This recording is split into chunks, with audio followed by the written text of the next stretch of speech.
Era un ambiente muy difícil y muy hostil, porque yo recuerdo en la secundaria, pues me hacían bullying.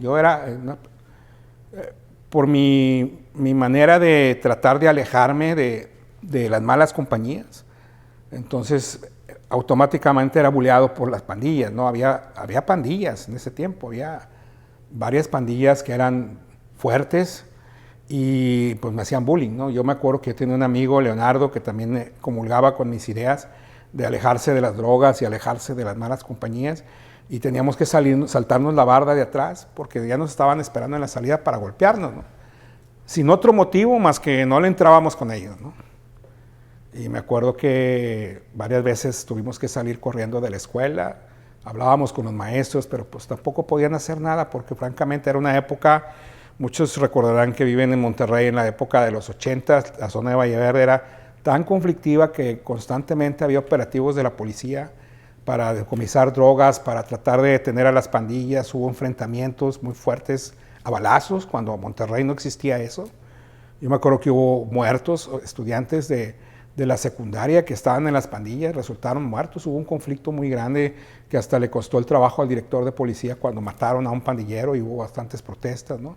Entonces era una zona muy complicada, era una zona muy hostil para quien no quería entrarle a eso.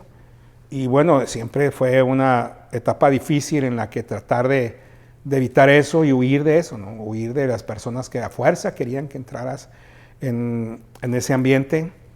Y bueno, fueron 3 años de la secundaria, por una parte muy difíciles en ese aspecto, pero por otra parte muy gratificantes, porque es una etapa en la que aprendí mucho de mis maestros, porque como veían que los pocos alumnos que estábamos ahí, que nos interesaba la escuela y que no nos interesaba eso, pues ponían mucha atención en nosotros, ¿no? Yo me acuerdo, la primera persona que se fijó en mí como mi manera de escribir fue el director de esa escuela. El director Juan Garza Garza ya falleció, y él, una vez hubo un concurso de cuento, yo escribí un cuento inventado por mí, gané el primer lugar en la secundaria, de ahí nos fuimos al concurso estatal, gané el primer lugar estatal y el director me felicitó. Era una persona muy estricta, me acuerdo que quería que trajéramos el pelo corto, si no te sacaban de la patilla y todo eso, ¿no? En esa época se usaba el pelo largo, era la época de Menudo y el pelo se usaba como ellos, ¿no? Entonces era una persona muy estricta en ese sentido de la disciplina, pero conmigo fue como muy benevolente en el sentido de que compartió su conocimiento, ¿no? Él me regaló un libro de poesía que él había escrito, a él le encantaba escribir, y me dio consejos sobre cómo escribir cuando se dio cuenta que yo tenía cierto talento cuando gané el concurso de cuento, y ese libro de poesía fue el que me marcó para empezar a tener, a ser atraído por la literatura, por la escritura. Ese maestro, yo creo que sin saberlo o sabiéndolo, sembró una semilla en mí, que finalmente es esa semilla que llevo hasta ahora, de escribir, de contar historias, de escribir poesías, que también me gusta. Y bueno, por ese lado fue una época bonita, ¿no? Fue una época de aprendizaje y en la que finalmente descubrí cuál era mi vocación. Ahí es donde empecé a querer ser reportero, ¿no?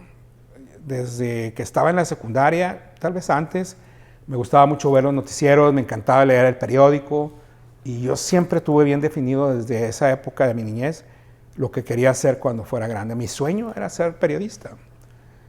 Mi sueño era escribir en un periódico, después estar en la televisión reportando, ¿no?, las noticias. Y siempre desde niño luché por eso. Empecé a escudriñar, a investigar cuáles eran los pasos para poder llegar a eso. Obviamente me convencí que el primer paso era ir a la universidad y estudiar, prepararme. Yo escribía, alentado por ese libro que me regaló el director, y escribía mis cosas ahí a mano en mi libreta.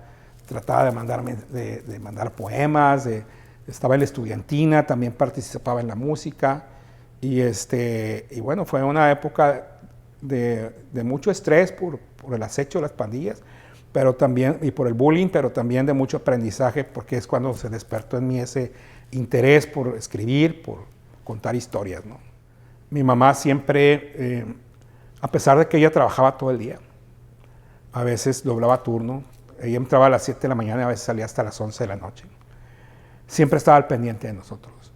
Y ella como que sí se dio cuenta de este talento, porque yo me acuerdo que cuando yo tenía como 12 años, me regaló una grabadora, así pequeña, que tenía un micrófono. Y yo inicialmente cuando la vi dije, bueno, es para escuchar música, ¿no? Pero luego me di cuenta que podía grabar en el cassette y podía grabar mi voz. Y entonces ahí fue cuando descubrí que podía salir a la calle a buscar historias. Aunque no lo crean, a los 12 años.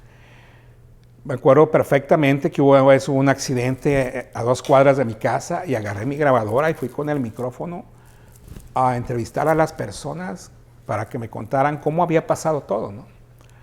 Y luego regresé con mi mamá y le puse el cassette para que escuchara los testimonios que había recogido, ¿no?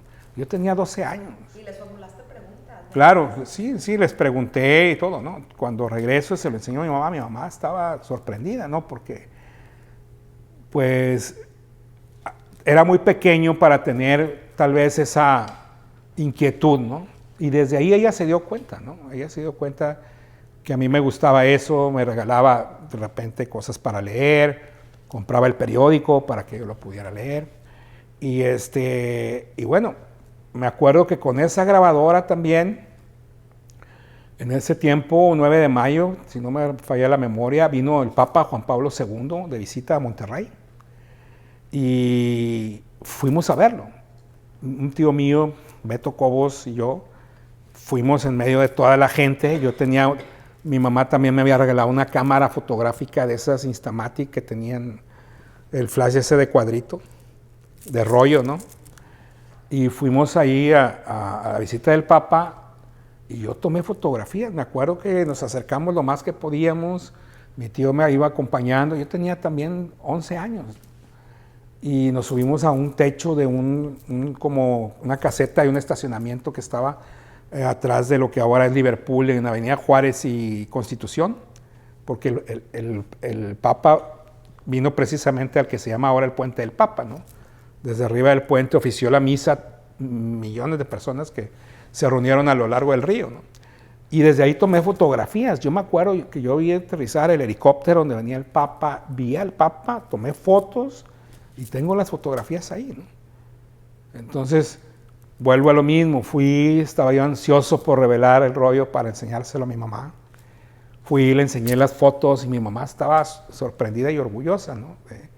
De que, pues sí, desde niño yo andaba con la vena de contar historias, de ser periodista, de ir a los lugares donde ocurrían los hechos, ¿no? Y bueno, así fue como poco a poco fui convenciéndome y encaminándome a lo que finalmente soy, ¿no? Y yo creo que el mensaje que me queda a mí siempre, y siempre lo comparto con mis hijas, por ejemplo, siempre lo comparto cuando voy a alguna universidad a platicar con los estudiantes, es que no importa lo lejano o lo difícil que se vea tu meta o tu sueño, siempre se puede lograr. Sin embargo, tienes que pagar un precio. El precio es prepararte. Si no te preparas, no vas a llegar. No es que te sientes y esperes a que te toquen la puerta